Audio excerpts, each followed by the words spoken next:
Hi, everybody. RivkaLeah here with another episode of From Darkness to Radiance. And I have a special guest with me today. Before I introduce her, I want to always remind everybody because we do talk about trauma, we also talk about entrepreneurship, and we cover a whole gamut of topics. But I am not a doctor or a therapist. Everything that I do talk about comes from my own experiences or the experiences of my trusted friends.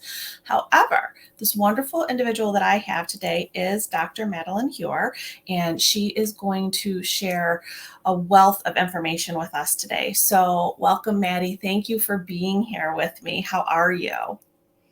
I'm great. Thank you so much for giving me the opportunity to appear as a guest here. It's such an honor to me. I feel so blessed. And also, it's the very first time that I'm speaking about my experience and referring to and using the label trauma. I'm getting goosebumps. This would not have been possible like half a year or a year ago. So I'm really happy to be able to open up and share my story here with you. Thank you. I'm very grateful. I know we've spoken a couple times and amazing stories. Every single person that I have met, their stories are just so inspirational and what they've come through. So I am very grateful for you being here. So thank you. And I have a whole bunch of questions for you. So I hope you set aside a couple minutes to talk here and just inspire everybody. So, are there any misconceptions or myths about trauma that you'd like to clarify or put aside for people? Mhm.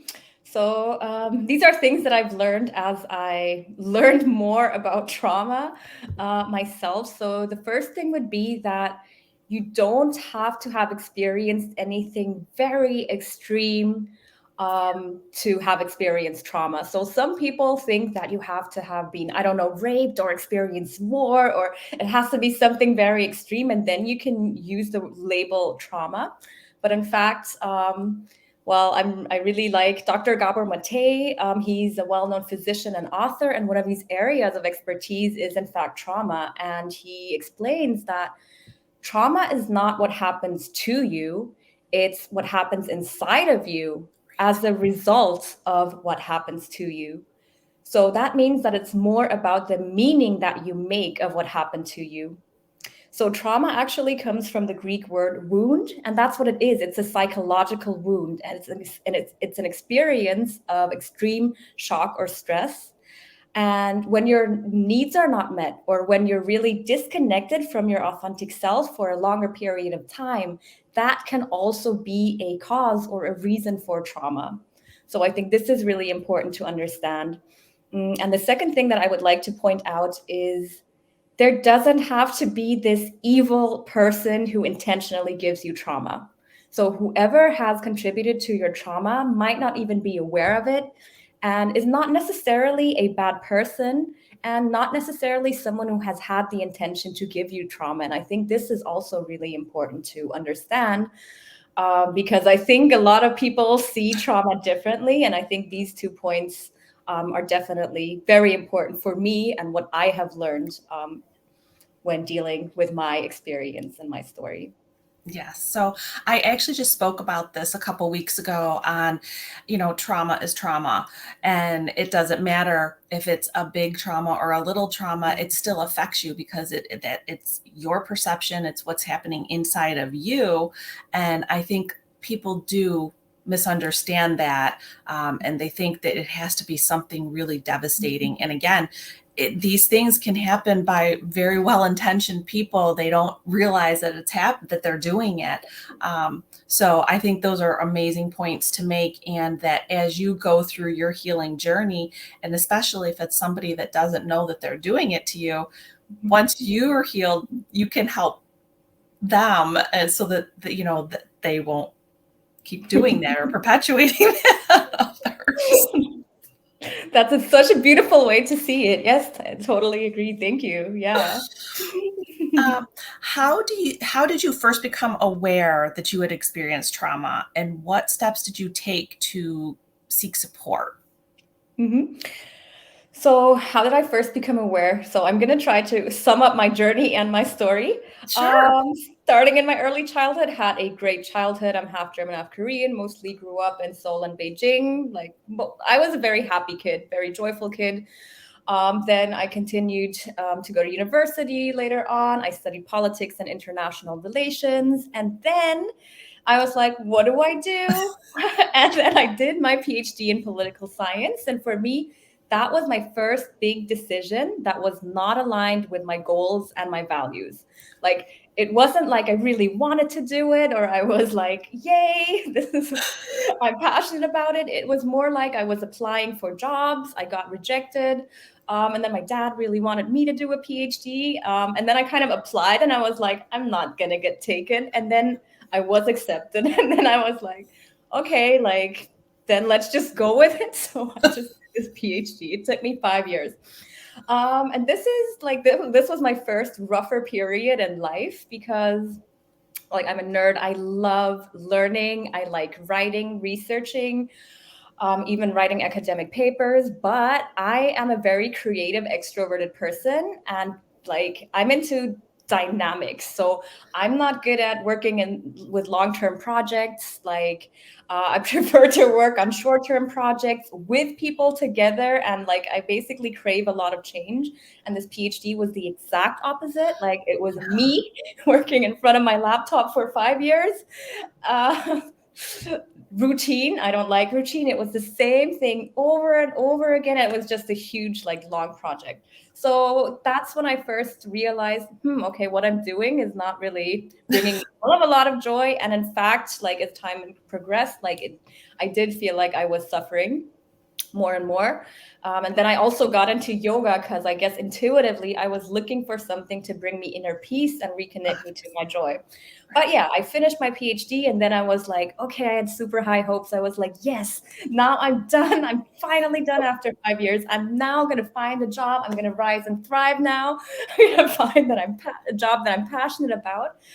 And then I ended up working, like I got into, what should I say? I worked for a private company, and took on different corporate roles. And I guess my expectations were not exactly met. Like I ended up working in an environment where I didn't thrive at all. In fact, the opposite was the case.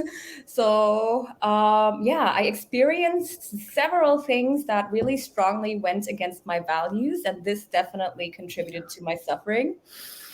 And I felt like increasingly I was playing a role that I hated. Like I couldn't be my authentic self. I felt like I was betraying myself.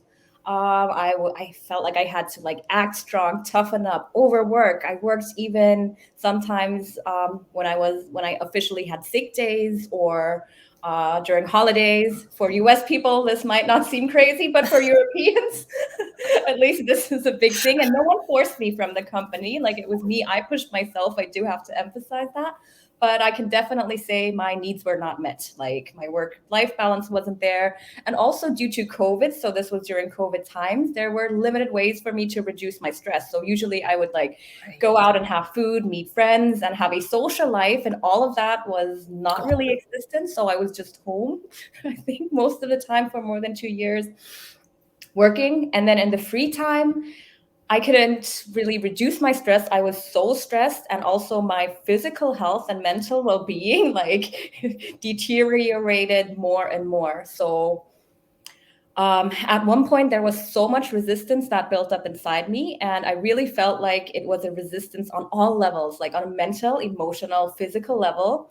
I had these symptoms, and they also got worse and worse. So I suffered from chronic fatigue, chronic stress, chronic digestive issues, insomnia, brain fog, just to name a few things. So I definitely developed a hell of a lot of symptoms like over the course of more than 2 years. And I really felt like completely depleted and exhausted. And I also used the expression, like it just came to me, I feel like my soul is being crushed. I used to repeat that, and that's what I said. But still, my rational, analytical brain still pushed me. So I didn't quit, and I continued to work even though I was suffering so much. And in fact, I was in denial, like I was being hyper rational. So I was completely neglecting my emotions and my stress because I think otherwise I don't know how I would have coped.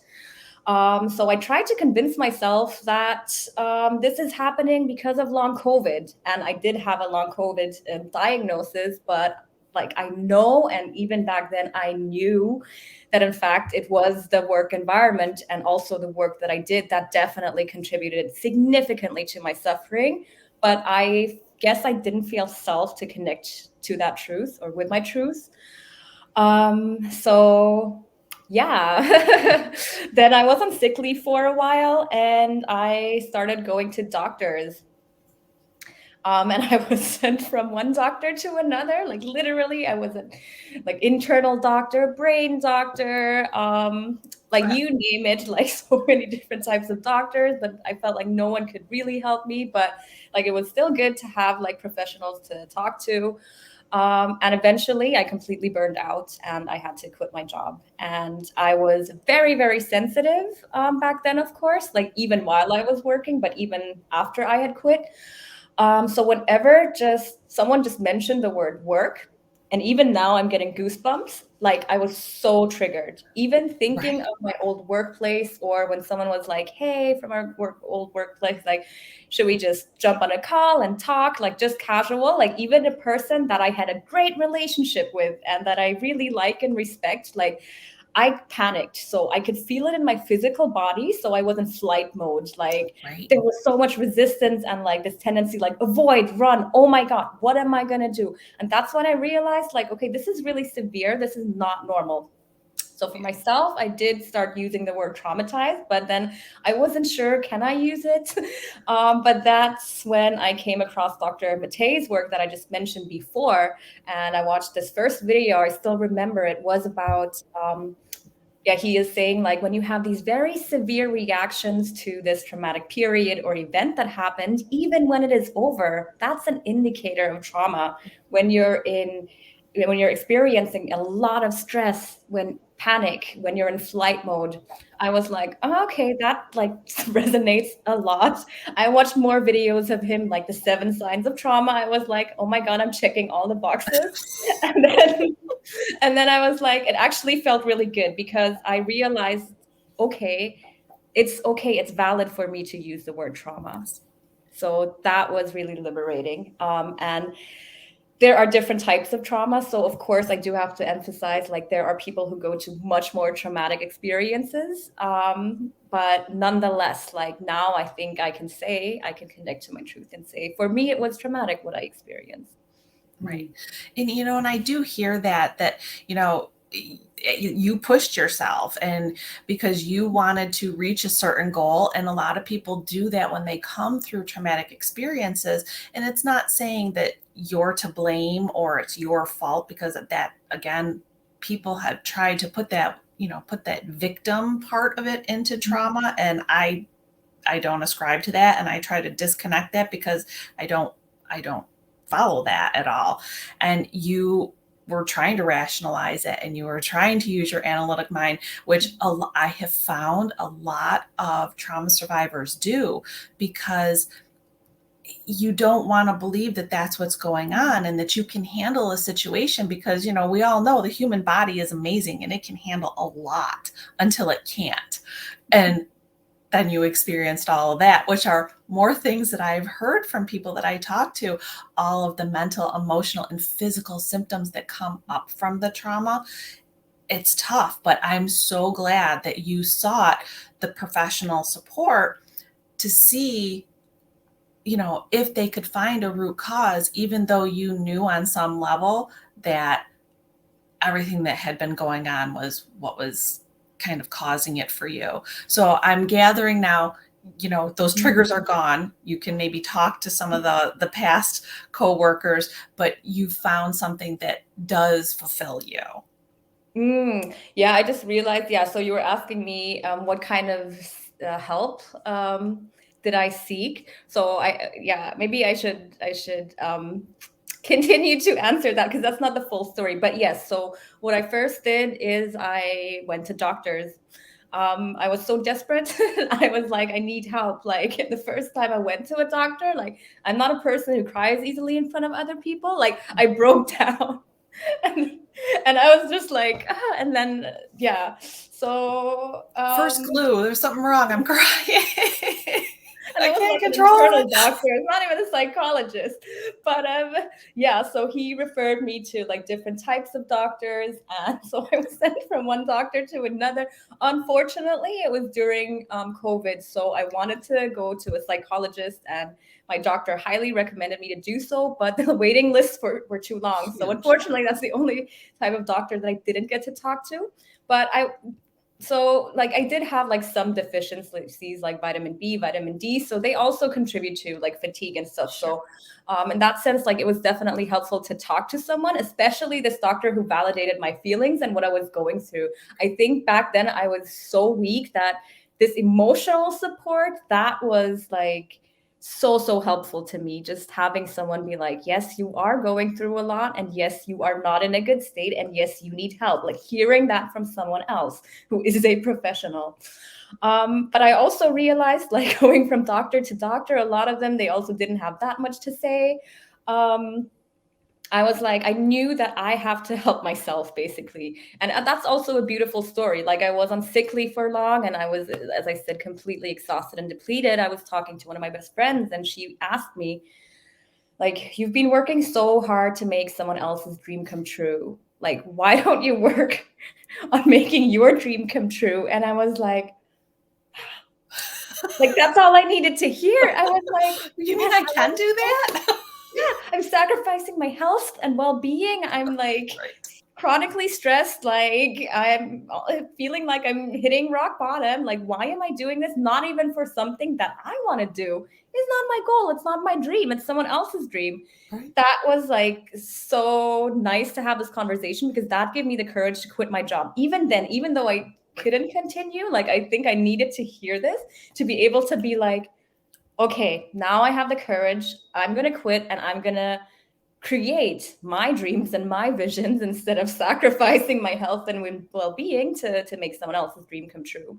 So I realized I have to help myself. So the first, like I visited the doctors. The second thing that I did, very important, was to quit my job. I think that was maybe the biggest thing, or one of the biggest things, super important, because I knew that that was a major um, contributor to my suffering, and like my body couldn't take it anymore, my mind couldn't take it anymore. So that was definitely a big step. And then what I did, I knew I had to reconnect to my joy and prioritize healing. So I bought my flight tickets to Asia, to Thailand. I did my second yoga teacher training. I've done yoga for many years, and I knew that this would help me heal and also connect to my inner peace and joy. So I actually got really into holistic health and well-being.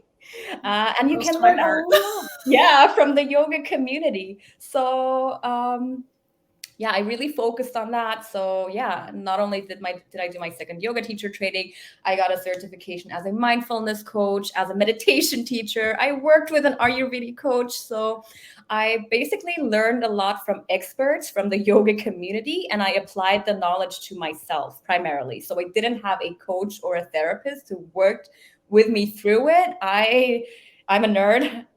I gained the knowledge and the tools, and I applied it to myself. And that's how I kind of dealt with my trauma.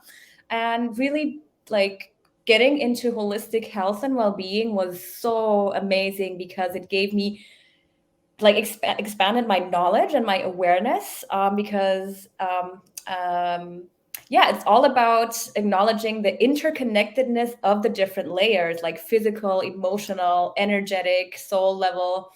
And I could approach my condition and what I'm going through with a much larger variety of tools, I guess, than if I had only listened to my Western style doctors, I guess. So I did both, but I think this was really, really helpful for me to get into holistic health and well-being. Mm. And I think that's good to point out. I, same as you, I am very much about doing things as holistically as possible. That is not to say that I am not going to use Western medicine, because No, there is no. obviously there is a place for that and a need for that. But I'm talking about when we're on our journeys for ourselves, we know ourselves better than anybody else. So when we're seeking that professional support, obviously we're going to listen to that, but we need to listen to what's going on in our bodies and what works for us. And as you've said, for you, you are a creative person and you knew what you needed to do for you to fill up yourself. And by doing all of these little practices and learning all these things and knowing what works for you, that helps you put that out to help others, which is kind of like what I've done. I know what has worked for me. I'm not saying it's going to work for everybody else, but maybe it will inspire somebody to find something that can help heal them too. I So, think what you're saying is so relevant. I also always emphasize I'm not against Western science. I'm not right. against going to doctors. This is a very valid approach. I'm also into holistic health and well-being. And even there are so many different approaches, right? So I think you have to figure out for yourself which approaches resonate with you. There is no one size fits all framework or solution that works for everyone, but really seek out what resonates with you. What are you drawn to? And that can probably help you heal. And you don't have to stick to one approach. Like you can be open-minded and yeah, go to doctors, but also do your thing or seek support elsewhere. Exactly, exactly. I love that. So you touched on these a little bit. What were some of the biggest challenges that you faced? Mm. So first, I would like to mention, I think the biggest challenges or the toughest times that we go through teach us the most valuable lessons. So the more painful your experience, the more precious the lesson you will learn. I think this is beautiful to remind myself of it whenever I go through something painful now, because yeah, there's always something positive and uplifting about this. And as Rumi says, he uses these beautiful words. The wound is where the light enters you.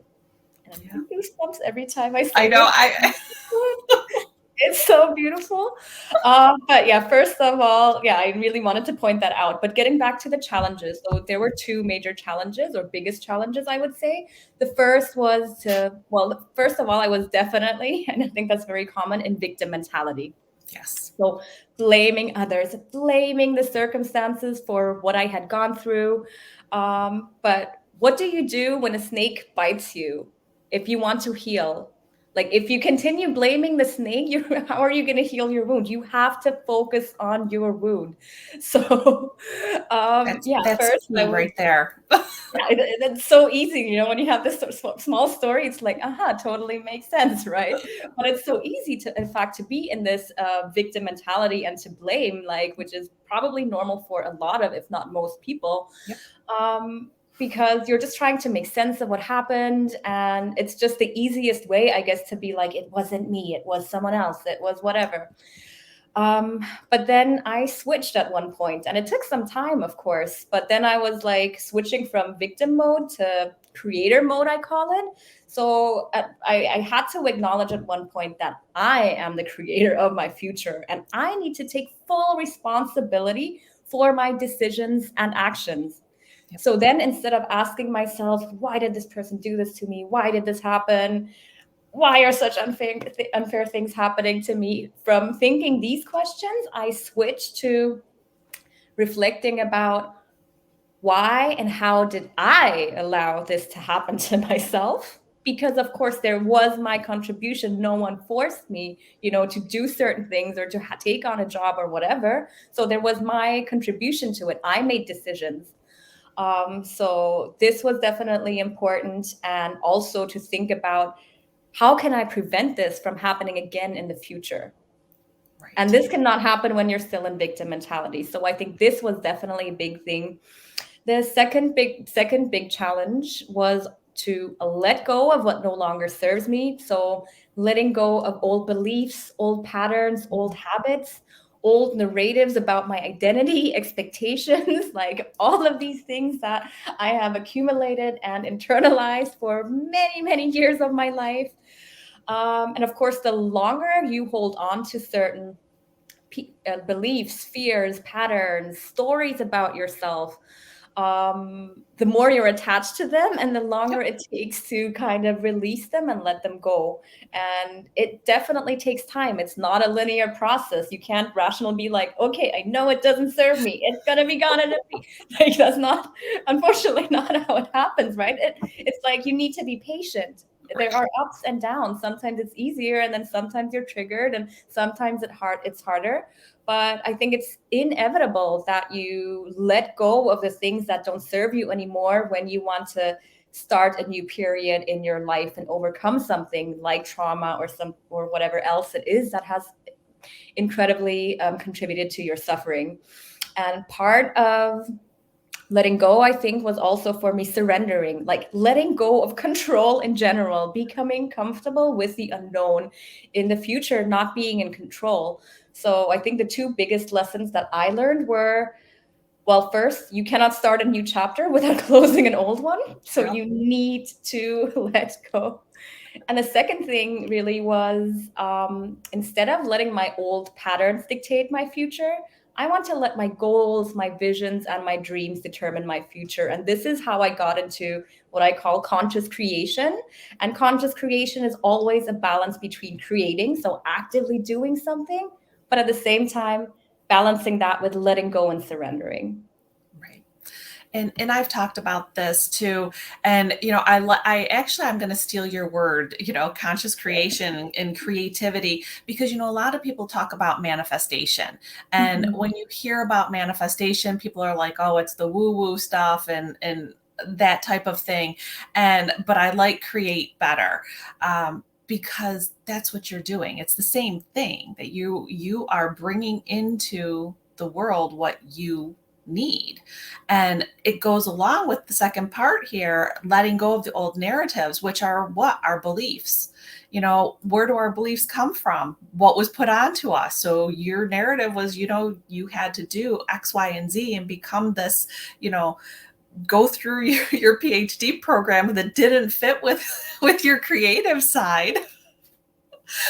So, but you have that, learning need where you really want to dive into it. So it fit a part of it, but now you're letting go and you can use everything that you did learn and just let it blossom. It's like I see the lotus here. Like it's just coming full circle, and it's beautiful. And I think the more people can see that, and I have talked about this too in the past on how everything is so interconnected, the creativity, the learning, the knowing what is really meant for you to do. And part of trauma is the control and the letting go of the control. A lot of people who have come through trauma really, really, really need to hold on to control because they didn't have control, depending on what their trauma was. They didn't have that control. So they stick really hard to it. But, I think that that's wonderful. But I think in certain areas, especially when they're doing the reflective part of their healing journey, the letting go a little bit of the control so that they can actually bring in what will be needed for their healing. Kind of goes along with all of that. So it's just, your journey is just absolutely amazing. And I know I don't want to keep you a ton longer, but I have so many more questions for you. So I might have to entice you to come back again. But Yes, let me ask please. you, I have a list of questions for you. Let me see here. What's another good one that I can ask? Oh, here. Okay. Can you talk a little bit, because you touched on these too, some of the specific coping mechanisms and strategies that have been helpful with dealing with the aftermath, so that when those triggers do come up. Mm.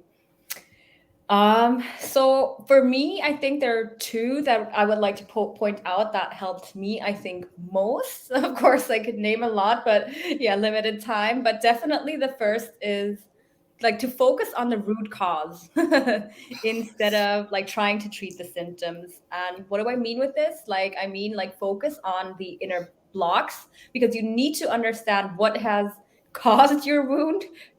So so that you can heal it. It's an essential part of this healing journey. Otherwise, you're just avoiding and neglecting possibly and looking away and not facing what needs to be faced at one point or another anyways. What really helped me was to understand that like a lot of the times there is a misalignment between our conscious and our subconscious mind.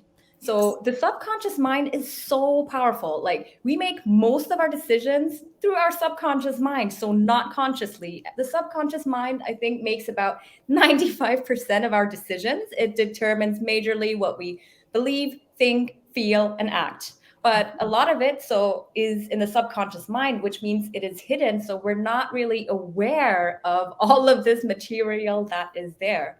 And this is also where our limiting beliefs, so any beliefs that make us doubt that we can achieve what we want to achieve or be the best version of ourselves. So these limiting beliefs that literally limit our behavior, that can also contribute to us staying in a situation where we're perpetuating our suffering because of these beliefs. They play a huge role, and every limiting belief is related to at least one fear.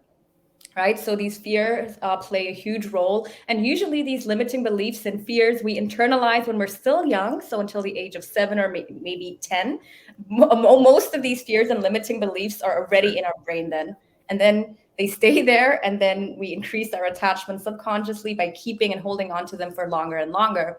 And once we have these limiting beliefs and fears, we develop these self-protection mechanisms. So we develop certain mental, emotional, and behavioral patterns. So, of course, originally we develop these patterns to protect ourselves. But at one point later on, we might realize that actually we're perpetuating these patterns subconsciously over and over again, but they're not, we're no longer protecting us, but actually limiting us. So, for me, this was really big to really dig deep and to explore, okay, how did I end up in a situation where I was suffering so much? But also when it comes to overcoming trauma, like consciously, like, of course, everyone will probably think, I want to overcome trauma. I want to be happy. But then if you're stuck or you feel paralyzed or there is limited progress, I think it's really important to also dig deep into your subconscious mind, bring what's there hidden to the surface level, because if you have beliefs on a conscious level, I want to overcome trauma, but on the subconscious level, I don't deserve it, I'm not good enough, I can't, I'm not ready yet, and holding on to fears, fear of failure, fear of rejection, fear of judgment, fear of losing someone or something, as long as you hold on to these limiting beliefs and fears, you will perpetuate that reality. So really, it's important to dig deep in your subconscious mind and not falsely think everything that's in your conscious mind is everything that you have within you. So this was really helpful for me to become aware of my inner blocks so I could no longer hold on to them.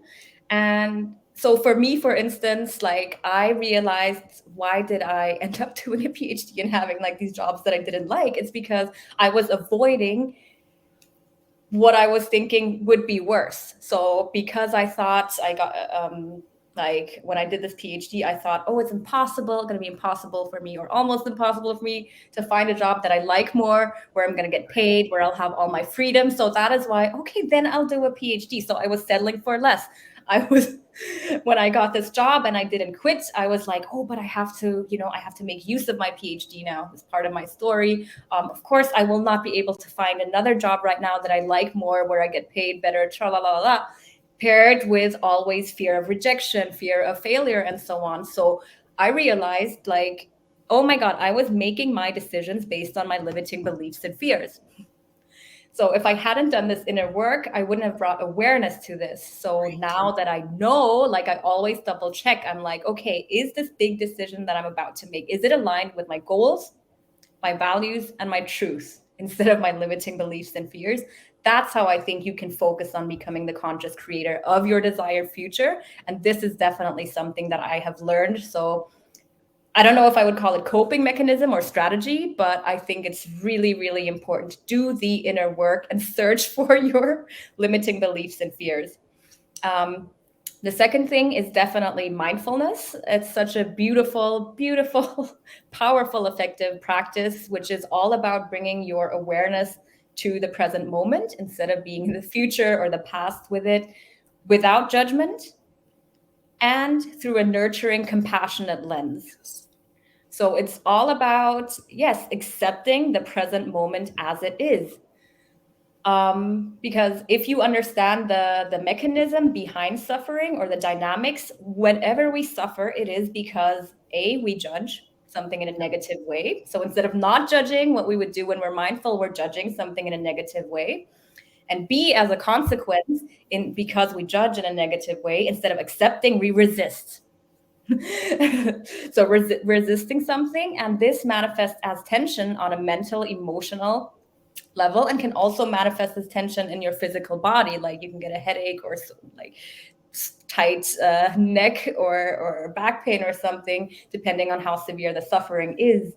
But yes, so in essence, once you understand these dynamics of why people suffer, which is always about resistance, and there are always three things that you can potentially resist. It's always either yourself, your circumstances, or other people. Right. Actually very easy. So whenever now when I'm stressed, like I always bring my awareness back to the present moment, and then I ask myself, like first I focus on what I'm grateful for, what's positive in my life. I have a healthy body, I have freedom, I can go out, I have enough food, I have shelter, like I don't have any big problems in my life. You can literally not be grateful and have another big negative emotion at the same time. That's impossible for our brain. So practicing gratitude for what you have in your life in the present moment is always a great starting point. And then I ask myself, okay, what am I resisting? Is it myself, others, or the circumstances? And then once I have identified what is causing me stress, then there are only two options. I can either change the situation or change the way I perceive it, meaning change the way I relate to it by shifting my mindset. So I think like mindfulness for me was such a big game changer because it gave me very practical and easy tools with not very many steps, how you can really understand your suffering and what you can do to alleviate it. That's beautifully said. And I know I don't want to keep you forever, but I know the rest of your story and what you do and how inspiring you are to others. So maybe you could talk a little bit about that and how your experience has led you to what you're doing now and how you're inspiring others and that type of thing. What good are you giving back to this world? Because I know what amazing good you're giving back, but why don't we tell people about it? Yeah, so I'm super happy. Like I'm now mainly a mindset and empowerment coach, and I also teach yoga on the side. Something, if you had asked me like 5 or 6 years ago, probably I would have said I want to do it, but again, my fears held me back. So as I said before, like going through this dark time period of my life, like I needed this butt kick from the universe. That's how I put it, to finally have the courage to step into my power and live my passion and purpose, because that's what I'm doing now. And I wouldn't have if I didn't go through this experience. Like I really have to emphasize this. So what I do now is I empower women to do their inner work so they can rise above their inner blocks and then consciously create a life they love. And so I was basically thinking, like I've always known for a very long time, I want to do something related to yoga and coaching for a very long time, and an entrepreneur. But I had these fears, as I said, and then at one point I was like, no, I'm gonna consciously create my dreams, make them my reality.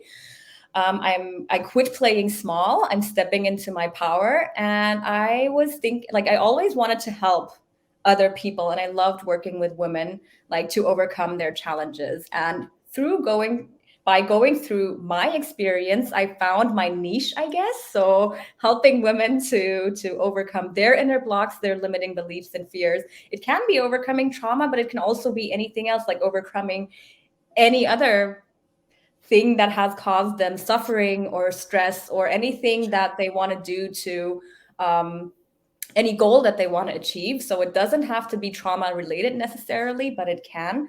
And when I was becoming a coach, I was really thinking about what was I missing when I was going through this painful experience? Like, what would have helped me to accelerate my journey of healing and growing and empowering myself? So this is what I then tried to focus on in my coaching. So this is why I developed a coaching and mentoring program that focused on exactly that, providing to my clients what I felt like I would have majorly benefited from. So it's 4 aspects majorly. So the first is I provide a very solid framework and structure to do the inner work together. Of course, there is enough flexibility, so room for individual needs, patterns, and whatever to be unpacked. But I do have like certain steps that we go through that I guide my clients through.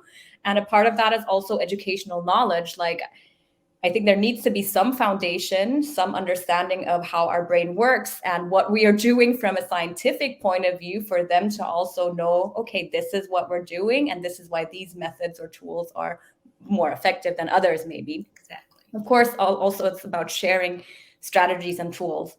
The second is to provide a compassionate, like non-judgmental, nurturing environment, a safe space for women where they can open up and be vulnerable and be honest. Because a lot of times I feel like, especially for women, but for all people probably, it's very difficult to find the safe space and be vulnerable. So I make sure that I can provide this to others. As I've shared before, like I never had a coach or a therapist or a guide, a mentor that I worked through with my issues in a one-on-one setting. So this is why I focus on one-on-one setting, because it's the most effective way, I think, to work with someone as opposed to like group coaching or whatever. And the last thing is actually spirituality.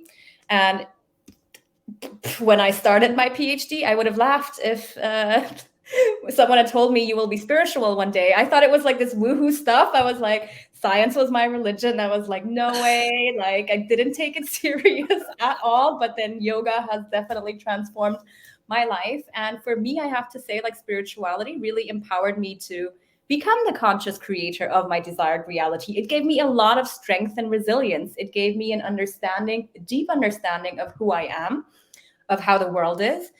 It gave me methods on how to connect with my truth self and to think and act from a place that goes beyond the ego or transcends it. So it has been very, very helpful for me, like to overcome any painful experience, but especially the last traumatic one. It was very helpful for me to connect to my spiritual aspect. And this is why I don't have to touch upon the topic of spirituality with my clients, but I can. So far, all of the women that I worked with were spiritual. And I've had people with different beliefs, like even different religions, like very different from mine. It doesn't matter. And it's not about me telling them what to believe. It really helps people. That's the feedback I got from every single client. Beyond what they have expected, it helps everyone, I think, to really connect to your worldview and then to see which aspects can really help you build resilience and become stronger, and which help you to empower you to achieve what you want to achieve.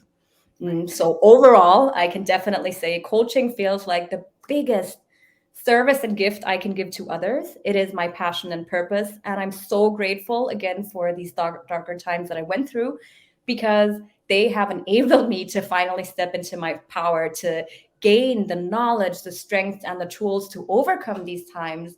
And this was essential for me to be able to help others doing the same and share what I have learned with others. I think that's beautiful. I mean, your story is absolutely amazing. And I think anyone who is able to coach with you and have you as a mentor is extremely lucky. You have a lot to offer people, and just the wealth of knowledge that you have, and the compassion in the way that you present it to people is amazing. So I have been very grateful that you've been here with me and have shared all of this. And, like I said, there's just so many more questions that I that I have for you.